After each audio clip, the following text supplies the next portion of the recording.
Mesdames et messieurs, chers internautes, où que vous soyez, bienvenue dans ce rendez-vous avec l'actualité à Ziguinchor et dans le monde. Les titres, c'est tout de suite. Un nouveau phénomène a fini de promouvoir le consommer local en invitant des personnes d'une même entreprise ou d'une même école à sympathiser autour d'un petit déjeuner bien sénégalais, une manière de rompre avec la culture du café au lait ou du pain beurré. Le dossier de la semaine s'intéresse au 6e art, occasion pour le groupe Média du Sud de revisiter les contours de la culture casamançaise exprimée à travers des actes et scènes portés par une discipline que l'on appelle le théâtre. L'actualité internationale marquée par un nouveau drame de l'immigration et des attentats à Damas précédera le résumé de ce week-end sportif très fourni aujourd'hui avec le basket et le judo, c'est le sommaire. Bienvenue dans ce JDN de ce 1er février 2016. Les gargotes ont ravi la vedette au petit déjeuner en famille. Ces lieux ne désemplissent plus. Ils accueillent toutes les couches de la population et chacun y va de sa propre bourse. GMS a fait un tour dans quelques gargotes pour constater l'engouement dans ces restaurants de nouveaux genres. Mamadou Salif Ndiaye nous fait le point. Nous assistons de plus en plus à la prolifération des gargotes qui ont supplanté le petit déjeuner à domicile. Tendance au manque de temps. Les habitués des gargotes se prononcent. C'est le manque de temps. Quand tu dois aller travailler ou partir à l'école, tu n'as pas trop le temps pour prendre le petit déjeuner à domicile. Il n'y a aucune différence entre prendre le petit déjeuner chez soi. L'essentiel est d'assurer la dépense quotidienne à la maison. Et d'autant plus, le temps nous manque. Du côté des propriétaires de gargotes, ils estiment faire un bon chiffre d'affaires et ils déroulent leur menu. L'akara, le petit pois, le niébé, tout ça marche bien et ce n'est pas cher. Nous formons tous une famille et quand quelqu'un vient prendre le petit déjeuner chez toi, ça fait plaisir.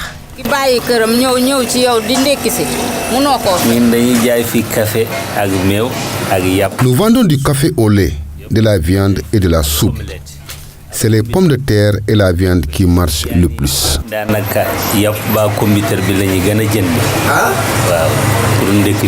Le temps jadis, le petit déjeuner se prenait en famille, le plus souvent autour d'un bol bien rempli de bouillie. Mais aujourd'hui, les tendances ont bien changé.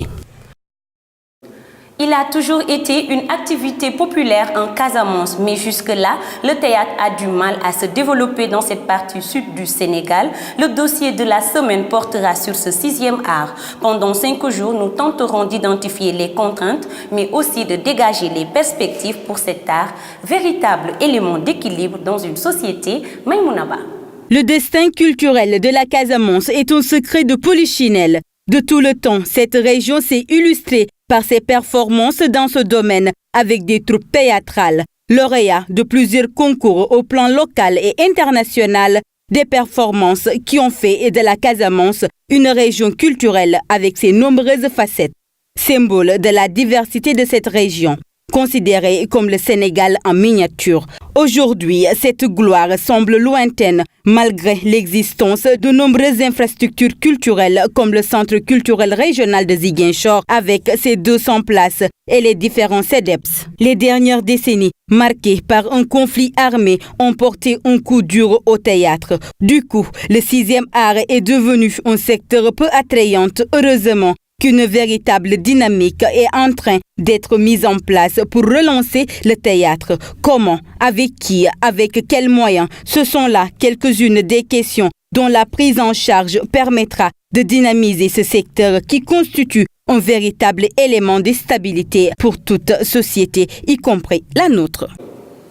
Nous nous intéressons à présent au sport. La 2e journée du championnat national de basket chez les dames s'est jouée au stadium Aline Sitoé Diatta de Ziguinchor. Une journée marquée par la victoire de Saint-Louis Basket Club sur Ziguinchor Basket Club.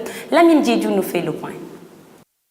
La partie aura été belle mais très déséquilibrée. Les Saint-Louisiennes ont imprimé un rythme soutenu à cette rencontre en inscrivant plus de paniers dans tous les cartons de ce match. Le temps a été donné dès le premier carton avec une forte domination des Saint-Louisiennes qui s'imposent par 19-11. Une tendance qui sera maintenue aussi bien dans les premiers, 3e et 4e cartons. Saint-Louis Basket Club n'a jamais tremblé devant cette rencontre qu'elle remporte largement devant les Ziguinchoroises. Score final 64-36. Ziguinchor Basket Club n'a pas réussi le hold-up devant cette équipe saint-louisienne, habituée des compétitions nationales et internationales. La hiérarchie a été donc respectée entre le club saint-louisien, un des favoris de la compétition, et les Ziguinchoroises qui apprennent leurs dépens les rigueurs de la première division. Selon le coach de Ziguinchor Basket Club, Prince Goudiaby, ces joueurs se sont laissés imposer par les visiteuses. Aujourd'hui, je n'ai pas reconnu vraiment mes filles.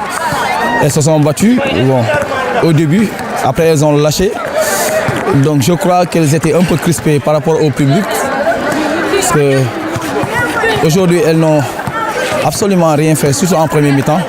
Donc c'est en deuxième mi-temps que j'ai essayé de les pousser pour qu'ils puissent essayer de ramener le score.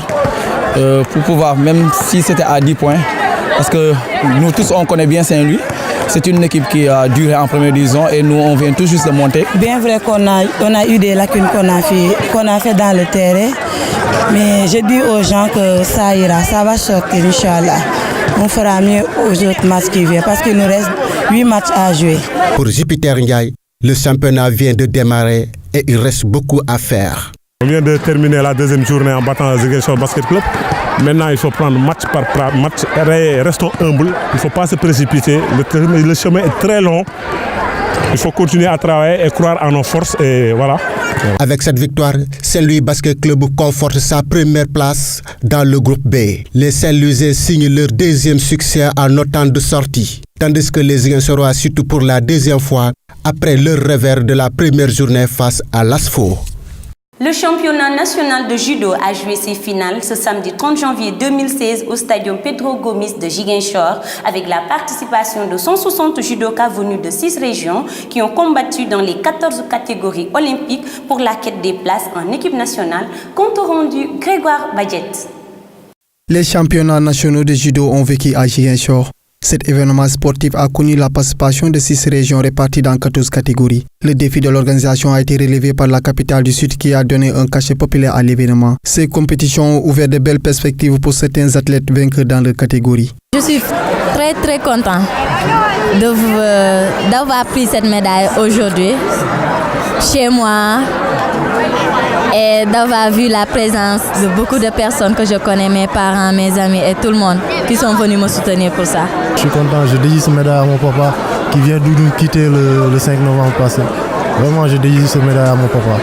Globalement, Kassafor Sembe en dames, Asfa et Douane de Dakar en garçons ont été les grands vainqueurs de ces Jeux sportifs. Grâce à la fédération, les championnats sont déroulés ici en Casamance. Je rends grâce à Dieu et je remercie la fédération de l'avoir amené ici. Ceci a fait donner la chance à la Casamance de me voir combattre ici sur place. Donc c'est une grande fierté pour moi. En plus que j'ai gagné devant eux, donc ils ne sont pas déplacés pour rien.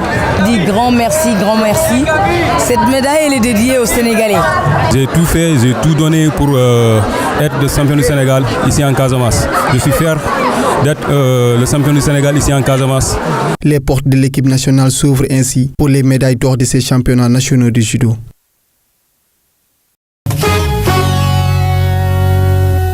Vous l'aurez compris, nous entamons l'actualité internationale avec le trafic humain. Plus de 10 000 enfants migrants ont disparu en Europe ces 2 dernières années. Selon Europol, l'agence de coordination policière basée aux Pays-Bas, 27% des migrants arrivés en 2015 sont des mineurs. Dans un observé un journal britannique, Europol évoque une infrastructure criminelle pan-européenne qui tire profit de la crise migratoire. Pour combattre ce fléau, le gouvernement britannique annonce sa volonté d'accueillir des enfants séparés de leurs parents par les conflits. Toujours hors de chez nous, au moins 70 personnes ont été tuées et une centaine d'autres blessées dans l'explosion d'une voiture piégée dans un arrêt de bus. Le même jour, 2 kamikazes ont déclenché leur ceinture d'explosifs. Ces actes terroristes qui ont fortement endeuillé la communauté chiite de Damas ont été revendiqués par Daesh. Nous accueillons Moussou Diédiou et c'est pour la revue des titres.